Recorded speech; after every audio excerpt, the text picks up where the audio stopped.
அண்ணா அப்பா இதாப்பா. நான் ரொம்ப நன்றிண்ணா. இதுல 2 பொட்டலம் இருக்கு, நீங்க 2 பேரும் எடுத்துக்கோங்க. ரொம்ப நன்றி. இதாங்க, இது நீங்க எடுத்துக்கோங்க. திரிசே, நீ இதே மாதிரி எல்லாரும் சாப்பாடு கொடுத்துருந்தா நீ சம்பாதிக்கிற காசுலாம் இதுல செலவாயிடும் போல இருக்க. ஷாயில, நான் இந்த ஊருக்கு புதுசா வரும்போது என்கிட்ட சுத்தமா காசு இல்ல, சாப்பாட்டுக்கு கூட வழி இல்ல. அப்ப எனக்கு ஒரு அண்ணன் சாப்பிடுறதுக்கு சாப்பாடு கொடுத்தாரு. வணக்கம். நான் ஊருக்கு புதுசுண்ணே, ஏதாவது வேலை இருக்குமாண்ணே? வேலை எதுவும் இல்லையே தம்பி, முன்ன மாதிரி இங்கே வியாபாரம்லாம் எதுவும் இல்லைப்பா. அண்ணே, நான் ஒன்று கேட்கட்டானே, ரொம்ப பசிக்குதுண்ணே, காலையில இருந்து எதுவுமே சாப்பிடல, ஏதாவது சாப்பாடு இருக்குமாண்ணே? ஐயோ, இங்கேயும் வீட்லயும் யாரும் இல்லையேப்பா. சரி, இரு ஒரு நிமிஷம்.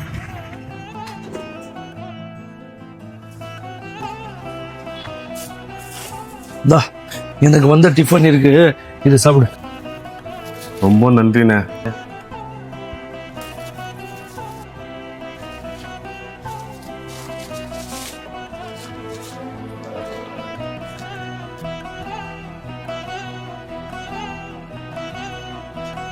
ரொம்ப பசிக்குதுண்ணே, சாப்பிட ஏதாவது. பசிக்குதா?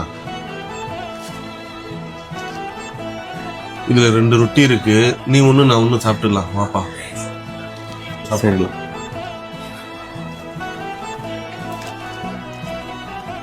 என்கிட்ட இருந்த 2 ரொட்டிலேயே ஒருத்தர் பசின்னு சொல்லி வந்தாரு, அவருக்கு ஒரு ரொட்டி திருப்பி கொடுத்துட்டேன். அன்னைக்கு நைட்டே கடவுள் மூலியமா எனக்கு சாப்பாடு தேடி வந்துடுச்சு. சரிடா, இதெல்லாம் செய்து காசு எங்கிருந்து ஆகுது உனக்கு? இருடா சொல்றேன்.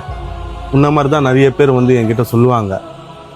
நான் அதெல்லாம் காதுலயே வாங்காம என் பாட்டுக்கு செஞ்சுனே இருந்தேன். இந்த மாதிரி இல்லாதவங்களுக்கு கொடுத்து கொடுத்து கொடுத்து கொடுத்து கடவுள் எனக்கு டபுளா கொடுத்துட்டே இருந்தாரு.